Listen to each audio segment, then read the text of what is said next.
अभिवादन स्वीकार करिए डॉक्टर आशुतोष मिश्रा का, पनेसिया हॉस्पिटल, कबीर नगर, दुर्गाकुंड, वाराणसी। आज हम लोग एक बहुत महत्वपूर्ण विषय पर बात करने के लिए इकट्ठा हुए हैं, जिसका शीर्षक है डायबिटीज और चावल का सेवन। तो अमूमतया लोग जो ये बात को मानते हैं कि डायबिटीज अगर आपको हो गई है तो आप जो है चावल नहीं खा सकते हैं, राइस का इस्तेमाल नहीं कर सकते हैं। तो इस चक्कर में होता क्या है कि मरीज के हृदय पर ये काफी खराब प्रभाव डालती है। उसके दिमाग में ये बात कहीं घर कर जाती है कि हे भगवान, मुझको एक ऐसी बीमारी हो गई जिसकी वजह से मैं चावल नहीं खा सकता हूं। इस चक्कर में वो चावल वाली चीजों को अवॉइड करता रहता है और इसकी वजह से मन ही मन अंदर से काफी घुट रहा होता है और इससे उसकी क्वालिटी ऑफ लाइफ बहुत खराब हो जाती है। तो जबकि ये पूर्णतया जो है अननेसेसरी है और इसकी वजह से किसी भी व्यक्ति के क्वालिटी ऑफ लाइफ का खराब होना कोई बहुत अच्छी बात नहीं है। इस बात को आप इस तरीके से समझ सकते हैं कि जिन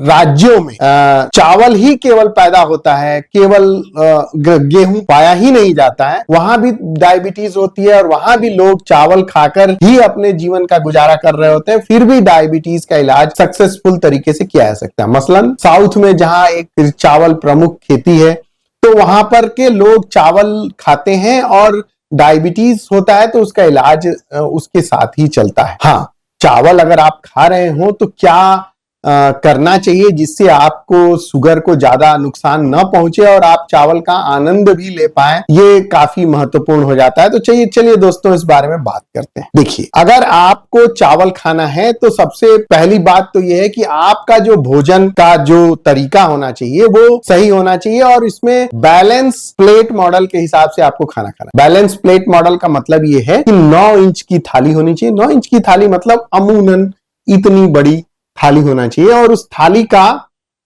आधा हिस्सा, मतलब इतना अगर हम लोग कहें तो सलाद और सब्जियां होनी चाहिए, इतना हिस्सा प्रोटीन होना चाहिए और इतना हिस्सा ही केवल चावल होना चाहिए।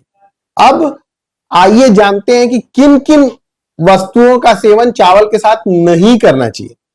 जैसा मैंने बताया कि इतना हिस्सा केवल चावल होना चाहिए, तो चावल के और स्वरूप भी है हमारे यहाँ, जिसको हम लोग मेडिसिन में कार्बोहाइड्रेट कहते हैं।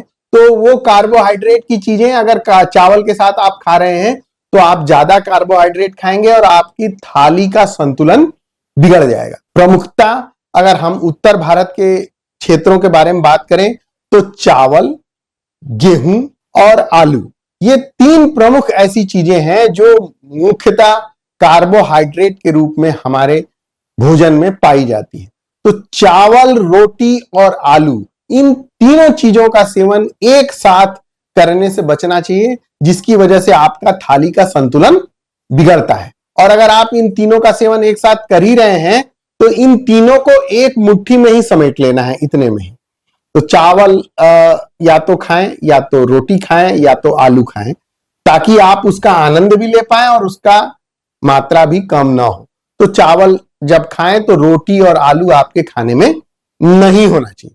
फिर अब बात करते हैं कि चावल अगर खा रहे हैं तो इसको कौन से चावल का सेवन करना चाहिए। अमूमन बात होती है कि ब्राउन राइस का इस्तेमाल होना चाहिए, महंगे चावल का इस्तेमाल होना चाहिए। बात सही है कि ब्राउन राइस में चावल की अपेक्षा थोड़ा कम शुगर होता है और शुगर कम बढ़ता है, लेकिन क्या ये इतना जरूरी है कि ब्राउन राइस लिया जाए? क्या हम सफेद चावल का इस्तेमाल करके अपने खाने को स्वच्छ नहीं बना सकते हैं? इसका उत्तर है नहीं, बिल्कुल। अगर आप सफेद चावल भी खाते हैं तब भी आप डायबिटीज में अपना थाली को संतुलित बना सकते हैं। तो सफेद चावल अगर आप खा रहे हैं तो कैसे चावल का चुनाव करें? चावल जो होता है वो पुराना होना चाहिए, चावल नया नहीं होना चाहिए। नए चावल में कार्बोहाइड्रेट की मात्रा ज्यादा होती है। इसके अलावा अगर आप चावल खा रहे हैं तो चावल मोटे दाने वाला चावल, बड़े दाने वाला चावल का इस्तेमाल होना चाहिए। छोटे दाने का चावल में और नए चावल में कार्बोहाइड्रेट की मात्रा ज्यादा होती है। इसके अलावा अगर चावल पकाने पर आपस में चिपक जाता, अगर चावल आप ऐसा खा रहे हैं जिसमें माड़ पड़ा हुआ रहता है, जिसको हम लोग उबालने के बाद जो चावल का पानी होता है उसी में सूख जाता है, तो उसमें कार्बोहाइड्रेट की मात्रा ज्यादा होती है। तो माड़ निकालने के बाद चावल जो बड़ा साइज का हो, चावल जो भुरभुरा हो, चावल जो आपस में स्टिक नहीं करता हो, चिपकता नहीं हो, ऐसा चावल शुगर को बढ़ाता नहीं है, अगर उसकी मात्रा सीमित मात्रा में ली जाए। इसके अलावा अगर आप चावल जब खा रहे हो या चावल जब बना रहे हो तो उसको बनाते समय अगर 1 चम्मच तेल उसमें डाल दिया जाए तो चावल में वो पूरी तरीके से एब्जॉर्ब हो जाता है और चावल खाने के बाद जो शुगर बढ़ने का टेंडेंसी होता है वो कम हो जाता है। हाँ, यहां एक बात बहुत ध्यान देने वाली है कि इस चक्कर में तेल का कंजम्पशन ज्यादा नहीं होना चाहिए। अमूमन हम लोग तेल को आधा लीटर प्रति व्यक्ति प्रति महीना ही सीमित रखते हैं। इसके बारे में कभी किसी और दिन विस्तार में बातचीत होगी। तो तेल का अगर इस्तेमाल करके अगर आप चावल पकाते हैं 1 चम्मच तेल डाल के और उसका माड़ निकाल देते हैं और चावल बड़ा है, चावल पका हुआ है, तो ऐसे में शुगर को बढ़ाता नहीं। जब आप चावल खाएं तो चावल खाने से पहले सब्जी सलाद ज्यादा खाएं। चावल और दाल का प्रोपोर्शन अच्छा होना चाहिए, अमूमन इक्वल अनुपात में होना चाहिए। यही कारण है कि खिचड़ी जो है हमें ज्यादा नुकसान नहीं करती और चावल हमें थोड़ा नुकसान करता है। तो अगर आप दाल का पोर्शन बढ़ा देते हैं, सलाद का पोर्शन बढ़ा देते हैं, तो वही चावल जो आपको नुकसान करने वाला है वही चावल आपको एनर्जी प्रदान करता है और वही चावल आपके खाने का एक अच्छा पोर्शन हो सकता है। तो आशा है कि आप सभी लोग इस छोटे से वीडियो के माध्यम से ये समझ गए होंगे कि डायबिटीज के लोग चावल खा सकते हैं, बशर्ते उनको उसका तरीका पता हो।